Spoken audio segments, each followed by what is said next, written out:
Welcome to episode 168 of the Hurricane Mike Show, where we will be recapping the New Orleans Saints 21-17 loss versus the Miami Dolphins. Saints 2-10, Dolphins 5-7.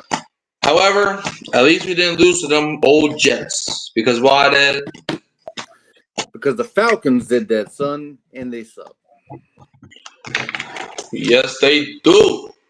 Now, before I get started, I just want everybody to know, a lot of people are probably upset that we lost this game. And I wanted to win, but we saw a lot of improvement. Now, the first half was terrible.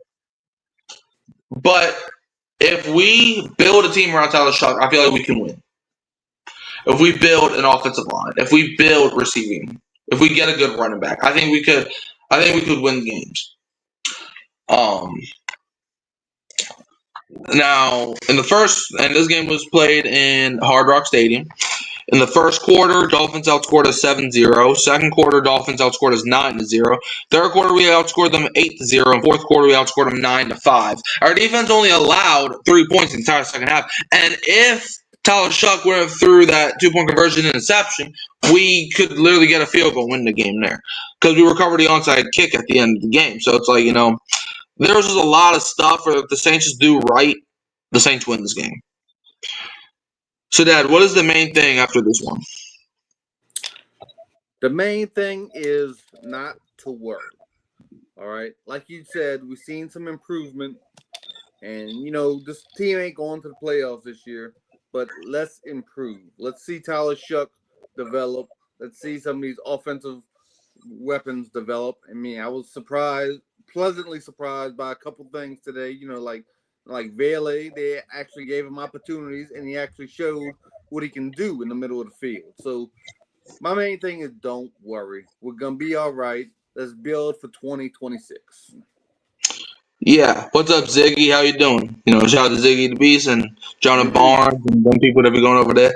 But yeah, and hey, Ziggy, I'm actually on your side today. I'm actually optimistic. I'm not saying we're in the hunt or anything, but I'm actually optimistic. I'm not even mad that we lost. I mean, yeah, I'm mad about the result of the game, but I'm not mad at how, because I liked what the Saints did today. They show the Dolphins aren't a great team, but I liked the effort. They didn't just roll over and die. They were down 16-0 at halftime, and they didn't roll over and die. I like that they made second half adjustments, and I count this as a moral victory. And I understand people are going to say, we're tired of moral victories. We want actual victories. Well, what? Are you upset that we lost our 10th game this season? We're not going to the playoffs. Even if we're not mathematically eliminated, you can basically pencil us in as mathematically eliminated. But yeah, we're going to be all right. I like what this guy just said. I think he's talking about what you said. Right. That's all we ask, is that we give us something after each game. Yeah, that's what I'm saying. We didn't roll over and die. Last week against Atlanta, we puked and died on the field. The game against the Rams, we died when we got to the game. But games against the Dolphins, they're a team that teams should beat, but we're 2-10. And I understand, I still don't understand that 4th and 1 play call, doing a QB sneak. I said don't run the ball. That would have been a perfect time to catch them off guard. But whatever. I think Kellen Moore was trying to see if Shuck is can he be that physical guy? But Shuck's just not a guy where I trust on QB sneaks, to be honest. He can get them, but that was a long 1 yard to get as well. That was that wasn't not on Tyler Shuck. I mean, our offensive line has shown that when it comes to short yardage situation, they can't get any push. I mean, we've seen quarterback sneaks, barely make it or not make it at all, like it happened today. And just goal line situations, how we just can't punch it in. Offensive line is weak. The middle of that offensive line, weak. So I'm not surprised we didn't make it. That was definitely the wrong play call, though. Yeah, but it's like I said, a lot of people might be mad at Kellen Moore, and you have every right to, but Kellen Moore's learning to be a head coach, okay? Give it time. Just like Tyler Shuck's learning to be a quarterback, Kellen Moore's learning to be a head coach. Don't hit the panic button just yet. The Saints defense only allowed, after the Dolphins' first touchdown on their first drive, they didn't allow another touchdown. So, don't just go jumping off a bridge because we lost to the Dolphins. Okay? That's all I'm saying. And if we look up the scoring summary, 11:19 to go in the first quarter. Devon Achane ran into a 29-yard touchdown. Riley Patterson hit the extra point. Dolphins go up 7-0. 14:09 in the second quarter. Riley Patterson hit a 39-yard field goal. Dolphins went up 10-0. 6:07 left in the second quarter. Riley Patterson hit a 25-yard field goal. Dolphins went up 13-0. And then when time expired in the second quarter to go to halftime, Riley Patterson hit a 48-yard field goal to go up 16-0 in half.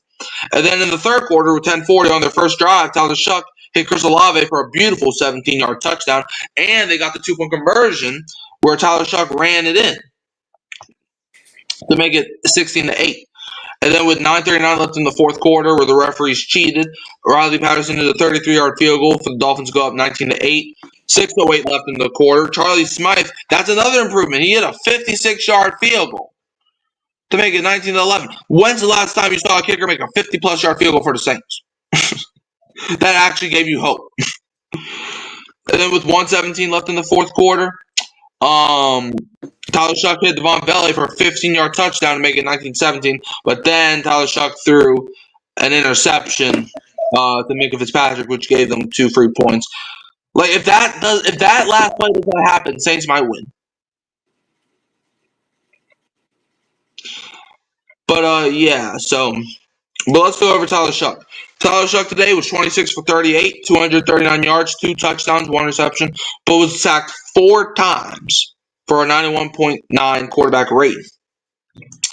So what do you have to say about Tyler Shuck's performance today? Well, Tyler Shuck, he's still developing. I mean, there were some good signs out there. I mean, I like the throw he made to Olave. I like the way he engineered that second half comeback attempt. But he did make some mistakes, like the interception. I'm still trying to figure out if that was a bad decision or if that was just a weak route combo that those two guys were running on that side. It looked all jacked up. So, he's gotta limit the mistakes. I told you before the game, I need to see him take care of the ball. So I'm a be looking at that going forward. He needs to take care of the ball while he's developing, while he's making bad decisions. At least throw it away or learn to check it down or, run, slide like he's been doing. That's been a good part of his game. But take care of the ball. Don't throw interceptions, dude. Yeah, I mean, look, like Shuck, he's still learning to be a quarterback. And to anybody mad about losing this game, I understand you want to win. But what is winning this game going to do for you? Okay? If anything, I think this is best case scenario for the Saints. Because you lost, so A, you're getting a better draft pick, and B, Tyler Shuck proved something in a loss. If you build around Tyler Shuck, you know what? I already made my decision. Next year in the draft, don't draft a quarterback. I already made that decision. Build around Tyler Shuck. We can't keep drafting quarterbacks until one eventually works out. I say keep Tyler Shuck in as a starter, keep Ryler as the backup, maybe even sign another one, and build around him. Like we saw what he could do. When you give him time to throw, he was pretty well. Build that offensive line. Felice Fuaga sold the game by himself. Because, like, on that 2-point try, if he doesn't commit false start, maybe they come up with a better play. So instead of getting it from the 2-yard line, you got to get it from the 7-yard line. Now let's talk about this run game, which still has a lot to be desired. There was some improvement, but not a whole lot. Devin Neal, 14 carries for 47 yards, 3.4 yards a carry, and his longest run was an 8-yard gain. Tyler Shuck, 6 carries for 18 yards, 3 yards a carry, and his longest run was an 8-yard gain. He also ran into 2-point conversion. Evan Hull, 5 carries for 15 yards, 3 yards a carry, 5 being his longest run. Taysom Hill had 1 carry for 2 yards, 2 yards a carry, his longest run being a 2-yard gain. And Mason Tipton, 1 carry for negative 1 yard, negative 1 yard a carry, negative 1 yard being his longest run. So how do you feel about the run game today?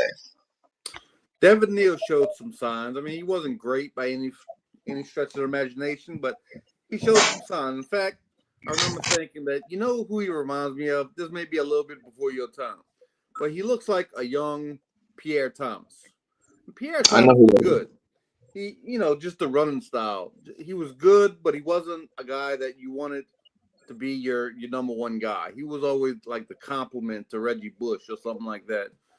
But so he looks like he could be a next Pierre Thomas, which is saying something. So I like what I saw from him, and I like what I saw when they put Hull in. He had some good runs.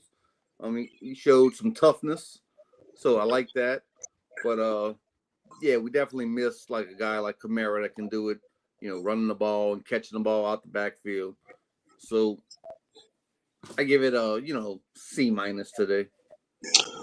Yeah, I feel like the reason that the running game still hasn't done nothing is because of that offensive line.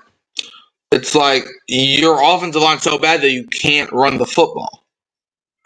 Like, and we saw whenever there are holes, Devin Neal can find them. But Cesar Ruiz still has a lot to be desired.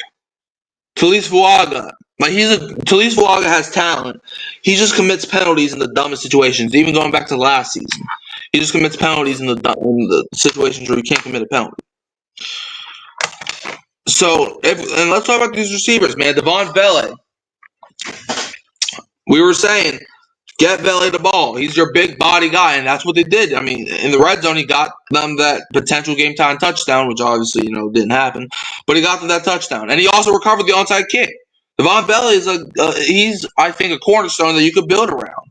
He led your team in yards and receptions, and he was second in targets. So clearly Tyler Shuck has confidence in Vele to keep throwing him the ball. Devon Vele today, 8 receptions, 93 yards, 11.6 yards to catch, 1 touchdown. Longest reception was the 15-yard gain, and had 8 targets. Chris Olave, he also dropped the game-winning touchdown again. I don't know why he keeps doing that, but he still had a solid day. 4 receptions for 47 yards, 11.8 yards to catch, 1 touchdown. Longest reception being a 17-yard gain, and had 7 targets. Juwan Johnson, 5 receptions for 39 yards, 7.8 yards to catch. Longest reception was an 11-yard gain and had 9 targets. Devin Neal, 3 receptions for 22 yards, 7.3 yards to catch. Longest reception was a 10-yard gain and had 3 targets. Mason Tipton had a couple good plays, 3 receptions for 20 yards, 6.7 yards to catch. Longest reception being a 10-yard gain and had 4 targets. Boston Moreau, 2 receptions for 13 yards, 6.5 yards to catch. Longest reception being a 7-yard gain and had 2 targets. And Taysom Hill, 1 reception for 5 yards, 5 yards to catch. Longest gain was 5 yards and had 1 target. So, how do you feel about the receivers as a whole today? I feel like I'm giving my game ball to Devon Vele. I think they finally made a game plan involving him. I mean, before today, it looked like he wasn't even involved in the game plan. Like he was going to get in for a play or two and then come out. I don't know, but they made a specific effort to get him the football, especially in the middle of the field. Use that big body, and they was able to use it today. And and this is what I told you before the game. Let's see who could help us in 2026. And he definitely looks like a guy that can do that. Yeah, I mean, we were all saying it was a joke. Why are you trading 2 draft picks for Devon Vele? That's why, man. I mean, Vele's had a solid season whenever you throw him the ball. And that's what I like about Shuck. I mean, look at these receptions, or look at these targets. Devon Vele had 8 targets. Olave 7. Johnson had 9 targets. Your top 3 guys got lots of targets today. But you also got sacked 4 times, which shows you something. If you can build a good offensive line, and if you give Shuck time to throw, Shuck's mobility is useful. So if you build around Shuck, you can win games. He was running for his life, my boy. Remember, we talked about that before the game. He's going to be running for his life, and that's exactly what he did today. Yeah, but if you build your offensive line, if you give Shuck time, Shuck can and you can still compete in this division. Nobody in the division scares me. The Buccaneers and Panthers are the cream of the crop right now. But I don't care. Next season, and now obviously you're done this season, but next season you can compete. This could be a quick rebuild if you have a good offseason. If in the offseason you build around Shuck, I think you could be great. Maybe not great next season, but you could be improved. Mikey, just a little program note. My computer's down to 3%, and my charger's not working. So my iPad might die in a few minutes. Okay, I mean, I guess I'll just take over when. I mean, do you have like another device that you could get on? No, I mean the other charger I put in my car, and it's in my car. I don't feel like going to get it. All right. I mean, do you want to Unless just it, like post? I mean, you just wrap it up. I mean, anything else you needed to add? I mean, yeah, I think we're just gonna end the show early anyway. But Okay. I mean, shout out to Ziggy the Beast for coming in the chat. Dad, where can they find you? You can find me on Mic'd Up YouTube page and on the Hurricane Mike Show every week, doing post game shows, pre-game shows, pick'em shows, all these shows right on Michael the Hurricane. Yeah, you can always find me at Hurricane Mike Howell Phelps and Keeping It Real Who That Sports Podcast. Don't forget to like, subscribe, share, turn the bell on so you don't miss that upload. And Dad, we're gonna leave them as always with a Who Dat and don't be a what? Don't be a Falcons fan. They lost to the Jets. They did. Two win Jets. The 2-win Jets.